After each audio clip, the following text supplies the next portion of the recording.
জাতীয় সংসদ নির্বাচন ও গণভোট একই দিনে অনুষ্ঠিত হওয়ার বিষয়ে একমত নয় জামাতে ইসলামী সহ ৮ দল।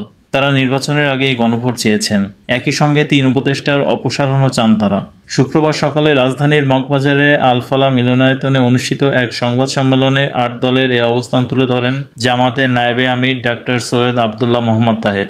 তিনি বলেন ১৬ নভেম্বর ৮ দলের শীর্ষ নেতাদের বৈঠক হবে, সেখান থেকে নতুন কর্মসূচি আসবে। সংবাদ সম্মেলনে ৩ দফা দাবি উপস্থাপন করা হয়। দাবিগুলো হলো ভিন্ন ভিন্ন দিনে জাতীয় নির্বাচন ও গণভোট ঘোষণা, অন্তর্বর্তী সরকারের ৩ উপদেষ্টাকে অপসারণ করতে হবে, প্রশাসনের রদবদলের ক্ষেত্রে নিরপেক্ষ ও জবাবদিহিতার আওতায় থাকতে পারেন এমন মনোভাবের লোকদের নিয়োগ করতে হবে। প্রধান উপদেষ্টা যে ভাষণ দিয়েছেন, একই দিনে নির্বাচন, গণভোট এবং জাতীয় নির্বাচন, সেটার পরিবর্তন করে অনতিবিলম্বে আলাদাভাবে গণভোট করার তারিখ উনি ঘোষণা করবেন, এটা আমরা আশা করি।